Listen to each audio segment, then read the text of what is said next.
അല്ല നമ്മളിന്ന് വന്നിരിക്കുക വെച്ചിട്ടുണ്ടെങ്കിൽ ഒരു കാര്യം പറയാനാണ്. കുറേ പേര് ചോദിച്ചു എന്നാൽ ഒരാഴ്ച ഇട്ടിട്ട് വീഡിയോ ഇടാത്ത.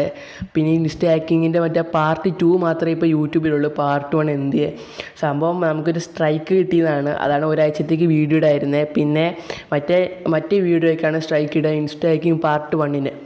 അപ്പോൾ ഇത് പോയിട്ടുണ്ട്, ആ വീഡിയോ പോയിട്ടുണ്ട്. എനിക്ക് തോന്നുന്നത് കുറച്ച് റിപ്പോർട്ട് ചെയ്യാനാണ് സംഭവം പോയിന്ന്. നമ്മുടെ ചാനൽ ഇനി വേറെ വീഡിയോസ് ഉണ്ട്. സംഭവം എനിക്ക് അറിയത്തില്ല, ഇനി റിപ്പോർട്ട് കിട്ടിക്കഴിഞ്ഞിട്ടുണ്ടെങ്കിൽ അടുത്ത സ്ട്രൈക്ക് വന്നിട്ട് സംഭവം പോവും. നിങ്ങൾ മാക്സിമം ഇനി ഇടുന്ന വീഡിയോസ് പെട്ടെന്ന് തന്നെ കാണാൻ നോക്കുക. അല്ലെങ്കിൽ ഞാൻ കുറച്ച് കഴിയുമ്പം വീഡിയോസൊക്കെ പ്രൈവറ്റ് ആക്കി വെക്കും, പബ്ലിക്ക് മാറ്റിയിട്ട് 2 ആഴ്ച 1 മാസമൊക്കെ കഴിയുമ്പോൾ എന്തായാലും മാറ്റും. നിങ്ങൾ അതിൻ്റെ മുമ്പേ മാക്സിമം വീഡിയോ കാണാൻ നോക്കുക. ഇനി നമ്മളൊരു 1 വീക്കിന് മൊത്തം ഇനി എൻ്റെ ഡാർക്ക് വെബ് ആക്സസ് വീഡിയോ ഇടാനാണ് ഉദ്ദേശിക്കുന്നത്. അത് ശേഷം 11 പാർട്ടുണ്ട്, അതിടാനാണ് ഉദ്ദേശിക്കുന്നത്. അത് കഴിഞ്ഞിട്ട് എൻ്റെ അടുത്ത് കിണ്ണൻ ടൂൾസ് ഉണ്ട് ഈ ടെർമിക്സിൻ്റെ. അത്